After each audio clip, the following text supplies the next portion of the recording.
मोठा मुलगा असतो तो काही कामाचा नसतो, लॉस झालेला असतो, तो बायकोच्या बरोबर असतो. ही घरी आली तर काहीच घेऊन आली नाही, एक रुपया नाही. म्हणजे हिचा काहीच फायदा नाही आपल्याला श्रीमंत असून.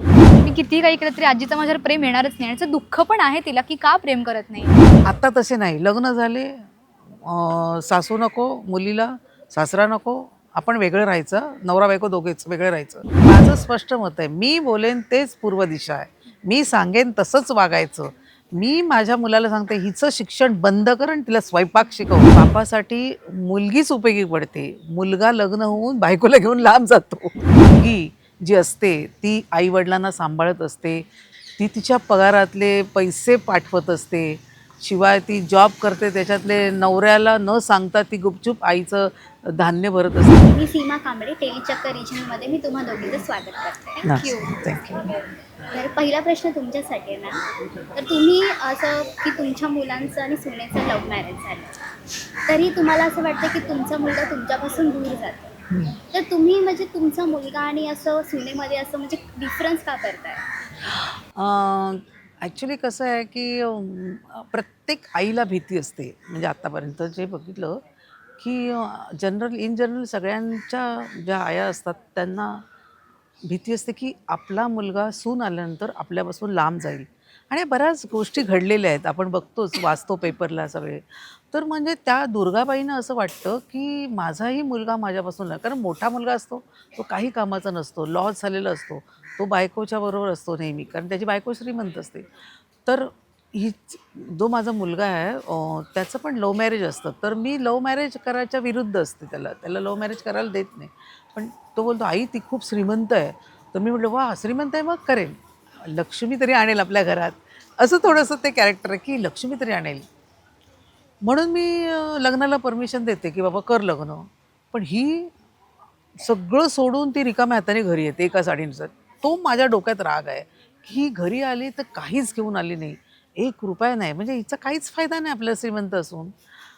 म्हणून ती तिचा रागराग करत असते आणि मुलाला सांगत असते की अरे हा ही अशीच आहे तशीच आहे. म्हणजे सारखं त्याला डिवचत असते की ती बरोबर वागत नाही आहे, ती अवलक्षणी आहे, ती पांढऱ्या पायाची आहे वगैरे, असं तिला बडबडत असते मी. घेऊ बरं. तर पुढचा प्रश्न तुमच्यासाठी की तुमचं सिरियलमध्ये तुमच्या आजीसोबत बॉन्डिंग कसं आहे? तर तुमची आजी तुमच्या भावाला जास्त इम्पॉर्टन्स देते, कारण तिला असं म्हणायचं की हा माझा वंशाचा दिवा आहे, मुलगी आत्ता काही शिक्षण घेणार, लग्न करून नंतर जाणार. तर तुम्हाला तुमच्या आजीला काय समजवायचं की आत्ताची मुलगी फक्त असं नाही करू शकत, तर तुम्ही हां ते तर तुम्ही तुमच्या आजीला कसं सांगता? तर तुम्ही म्हणलात तसं की सिरियलमध्ये जे आमचं कॅरेक्टर आहे ते ती एकदमच भावाच्या फॉर आहे, तिला मी पटतच नाही आहे आणि ती खूप जुन्या विचारांची आहे की मला वंशाचा दिवाणी आहे. आणि मी प्रत्येक सीनमध्ये वेळोवेळी तिला ते सांगत असते की आजी काळ बदलला आहे किंवा तू असं का करतेस, मी तेवढंच इक्वल. आणि मला काय म्हणतो आपण तसं की थोडी काळजी आणि प्रेम आहे असं खूप अनसेट, पण त्याच्यात तर सवय लागली की आजी माझ्याशी नाहीच बोलत.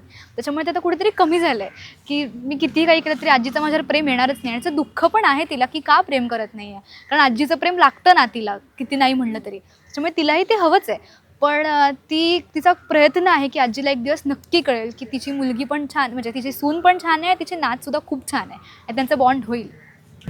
तर पुढचा प्रश्न तुम्हा दोघींसाठी आहे. जर आजीच्या मते पूर्वीच्या जनरेशनमध्ये घर सांभाळणं आणि लग्न ह्यांच्यामधला डिफरन्स काय होता? पूर्वी कसं मुली म्हणजे चूल मूल एवढंच करायचे. पण आत्ताच्या ज्या मुली आहेत किंवा आत्ताचं महागाई वाढलेली आहे, सगळं हे झालेलं आहे, जनरेशन म्हणजे शिक्षण आहे. पूर्वी कसं जास्त शिकलेल्या मुली नसायच्या, त्यामुळे जरी शिकलेल्या असेल तरी नवऱ्यांचं मत असं असायचं की तुम्ही घरीच बसा, जेवण करा, हे करा, स्वयंपाक करा, कपडे धुवा, भांडी घासा, हेच असायचं. पण आत्ताच्या मुली अशा आहेत की जॉब करतात, परत घर सांभाळतात, नवऱ्याला सांभाळतात, मुलांचं शिक्षण, त्याच्याकडे लक्ष इकडे. तर डिफरन्स हाच आहे की पूर्वी जसं होतं तसं आत्ता राहिलेलं नाही आहे. आणि आता खूप मुली हुशार झाल्या आहेत. आता कोणाचं ऐकून घेत नाहीत, पगार आणतात. आणि काही काही मुली आहे, अनुसारख्या काही काही मुली आहेत की लव्ह मॅरेज केल्यामुळे ती घरी आली आणि परत जर इकडून हाकललं तर आपल्याला पप्पा घरात घेणार नाही, ह्या भीतीनं ती बिचारी इथे सहन करते सगळं. पण आजकालच्या मुली अशा सहन करणार नाहीत. पण नाही कसं आणि ती कसं करते की कुटुंब सांभाळते, कुटुंब फोडत नाही आहे. म्हणजे कुटुंब एकत्र राहिलं पाहिजे असं तिचं मत असतं. तर पूर्वी पूर्वी पण असंच असायचं, एकत्र कुटुंब खूप असायचे, सगळे एकत्र असायचे सगळे. पण आता तसे नाही. लग्न झाले, सासू नको मुलीला, सासरा नको, आपण वेगळं राहायचं, नवरा बायको दोघेच वेगळं राहायचं, हे असंच चाललं आहे. त्याच्यामुळे ती सासूला पण भीती असते की गेला तर, मला सोडून गेला तर. आणि आपण बघतोच आहे, उदाहरणं दिसतात तेच आपल्याला सगळी. तर तुमच्यासाठी प्रश्न आहे की तुम्ही जर आजीच्या काळामध्ये जन्मला असता तर तुमची जीवनशैली आणि तुमचा स्वभाव कसा असता? कदाचित आजीच्या काळात जर मी असते तर मला तेव्हा आजीची आता मतं आहेत ती कदाचित तेव्हा पटत असती, कारण तेव्हाच तेच सत्य होतं. आत्ता जसं आजी म्हणते तसं सगळं बदललं आहे आता. आता जसं पूर्वीच्या काळात फक्त आईने घरातली कामं करायची आणि बाकी सगळ्यापासून पहिलेच जेवणार, आई शेवट जेवणार, हे आता नाही उरले. जे खूप चांगला बदल झाला आहे सगळ्यांमधला. म्हणजे आता सगळे एकत्र जेवायला बसतात. आता बाप आणि मुलाचं नातं सुद्धा चांगलं झालं आहे, की आधी जे असायचं की मुलगा बापासमोर नाही बोलला पाहिजे किंवा त्यांनी व्यक्त नाही व्हायला पाहिजे, तसं आता उरलं नाही आहे. सो मुलं मुली दोघांसाठीही आता बरेच बदल झाले आहेत या जनरेशनमध्ये. तुम्ही म्हणताय तसं आधीच्या काळात जर मी असते तर माझेही विचार कदाचित तसेच असते किंवा बरोबर. मग तेव्हा कदाचित मी मोठी समजा असते आजीच्या वयाची किंवा आईच्या वयाची, तर मी पण घरातली कामच केली असती तेव्हा. अर्थात एक स्त्री म्हणून मलाही वाईट वाटलं असतं की मला पण काहीतरी आयुष्यात चांगलं करायचं आहे, पण कदाचित तेव्हा मला ते काळामुळे करता नसतं आलं. एवढंच.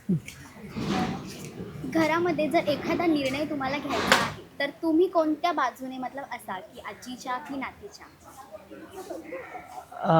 म्हणजे नातवाच्या की नाही नाही, जर घरामध्ये एखादा जर निर्णय तुम्हाला घ्यायचा असेल हा. तर कोणाची बाजू जास्त मांडणार, की नातीची म्हणजे नात बरोबर आहे की तुमची, म्हणजे तुमच्या, की तुम्ही आता म्हणजे एक्सपिरियन्स आहे हो. तुम्हाला अगोदरपासून, तर कसं म्हणजे तुम्ही ते कसं मांडाल की नाही माझंच बरोबर आहे, नंतर की आता ती बोलते की नाही माझंच बरोबर आहे, तर तुम्ही कसं हे करणार, समतोल कसा राखणार तेव्हा? मी माझं स्पष्ट मत आहे, मी बोलेन तेच पूर्व दिशा आहे, मी सांगेन तसंच वागायचं. मी माझ्या मुलाला सांगते हिचं शिक्षण बंद कर आणि तिला स्वयंपाक शिकव. कारण का उद्या लग्न होऊन जाईल सासरी आणि बापाच्या खिशाला लावेल कात्री. हे माझं मत आहे. तर तुम्ही तुमच्या आजीला कसं सांगाल की नाही आजी म्हणजे आत्ताची जनरेशन थोडी वेगळी आहे, पहिली अशी, पण मी असं नाही करणार, तर तुमची आजीचा तुम्हाला स्वभाव तर माहिती आहे खूप तापटच आहे, तर तुम्ही प्रेमाने तुमच्या आजीला कसं की नाही आजी हा निर्णय आत्ताच्या ह्या जनरेशनला खूप म्हणजे चांगला आहे, तर तुम्ही कशा पद्धतीने सांगा? मी प्रत्येक वेळेस माझा हा प्रयत्न असतोच की खूप शांतपणे आणि खूप सौम्य भाषेत आजीला समजावायचा की आजी नाही, हे असं नाही आहे. असं होतं असं की बाबा पण आजीच्या साईडने असतात, त्याच्यामुळे बाबा मला बोलू देत नाही. बाबांचं असं असतं की आजी म्हणते ना, मग तू शांतपणे ऐक आजी काय म्हणते. त्याच्यामुळे मला बऱ्याच वेळा माझं काही होत नाही त्याच्याने पुढे. पण तरी माझा दरवेळेचा प्रयत्न असतोच की आजीला पण कळलं पाहिजे आणि आजी जर मगाशी म्हणलं तसं की आजीचं माझ्यावर प्रेम हवं आणि आजीने माझं पण नातं व्हावं ह्या एका भावनेने, किंवा आजीला खरंच आता काळ बदलला आणि हे वाक्य आजी ते खूप चुकीचं आहे, ते हक्काने आजीला सांगण्याची जी आहे ती प्रत्येक वेळीस माझी असतेच. आजी नाही ऐकलं तरी मी प्रयत्न करतच राहणार पण की मी हिला सतत बोलत आहे, चुचुंद्रे गप्प बस, हा आजीचा तू डायलॉग बोलू येतो. नकोस. सासरी जाऊन जर असं बोललीस ना तर सासू ना जिभेवर चटका देईल तुझ्या. तर आपण छोटासा एक गेम खेळूया याच्यामध्ये, हां. की काही शब्द आहेत जे तुमच्या जनरेशनमध्ये काय म्हणायचे आणि तुमच्या जनरेशनमध्ये त्यांना काय म्हणलं जातं. बापरे, माझ्या जनरेशनचं मलाही नाही माहिती. एवढं विचार करते. खेळूया, सांगेल उत्तर तिचं. क्रिकेट ह्याला काय म्हणतात मोस्टली? Bat ball. तुमच्या जनरेशनमध्ये काय म्हणायचं? आमच्या बॅट बॉल. क्रिकेट म्हणजे बॅट बॉल, बॅट आणि बॉल. ऍक्च्युली क्रिकेट म्हणजे चेंडू फळी हा एक हा तेच, मराठी शब्द चेंडू आहे. आणि फळी म्हणजे ते बॅट आणि बॉल. ऍक्च्युली असं वाटतं की आजी पण आता नातीच्या जनरेशनमध्ये आलेली खूप म्हणजे एन्जॉय चाललंय. तर आता तुम्ही तुमच्या कॅरेक्टरबद्दल तर सांगितलं की तुम्ही खूप तापट आहेत, पण तरीही तुमच्या नातीसोबत खूप जास्त चांगला बॉन्ड आहे. तर तुम्ही ऑडियन्सला काय सांगाल की जरीही माझी नात असली तरी माझी ती भले माझा वंशाचा गुन्हा नाही पण माझी वंशाची बात आहे, तर तुम्ही आजच्या पिढीला काय सांगाल की नातीबद्दल कसं म्हणजे वागलं पाहिजे? नातीचा तर मला राग आहेच, पण मुलीचा मान ठेवला पाहिजे. कारण मी आजच्या पिढीला हेच सांगेन की मुलगी खरंच म्हणजे बापासाठी मुलगीच उपयोगी पडते. मुलगा लग्न होऊन बायकोला घेऊन लांब जातो, पण मुलगी हीच बापाला शेवटपर्यंत सांभाळत असते. एकच सांगते की मुलीचा दुस्वास करू नका. मुलीला आपली म्हणा, तिच्याशी प्रेमाने वागा आणि पुढे म्हातारपणी तीच तुम्हाला सांभाळ करेल. एवढंच सांगते मी सगळ्यांना. कारण मी माझ्या डोळ्यासमोरची उदाहरणे खूप बघितली आहेत, की आज मुलगा सुनेला घेऊन बाजूला जातो आणि मुलगी जी असते ती आईवडिलांना सांभाळत असते. ती तिच्या पगारातले पैसे पाठवत असते. शिवाय ती जॉब करते, त्याच्यातले नवऱ्याला न सांगता ती गुपचूप आईचं धान्य भरत असते. हे माझ्या डोळ्यासमोरचे उदाहरणं आहेत. त्यांना आईबापांना तीच पोसते मुलगी. तर मुलीचा दुस्वास करू नका. मुलगी ही पाहिजेच.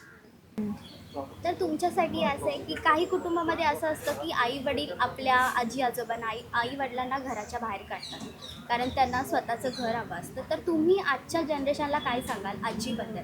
तुमच्या काही भावना तुम्ही ऑडियन्सला काय सांगाल? मुळात आजी आजोबा घरी असणं हे एक लकचा भाग आहे. बऱ्याच लोकांचं नशीब तेवढं छान नाही की त्यांच्या आयुष्यात आजी आजोबा नसतात.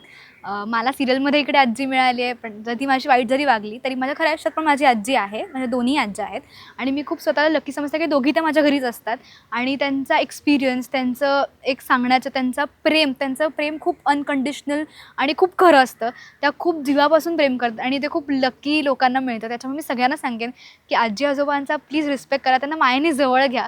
ते त्यांना आपल्या मायेचा एक शब्द की आपला स्पर्श त्यांना हवा असतो आणि आपल्यालाही खरं तर त्यांच्या स्पर्शाची खूप गरज आहे. ती आपल्याला फक्त कळत नाही आहे. नमस्कार, मी संजीवनी जाधव माझं नाव आणि मी माझा संसार एकटीमध्ये मी दुर्गा करते आहे आणि टेलीचक्कर चॅनलला खूप खूप शुभेच्छा. तुम्ही छान सगळं कवर करताय. All the best.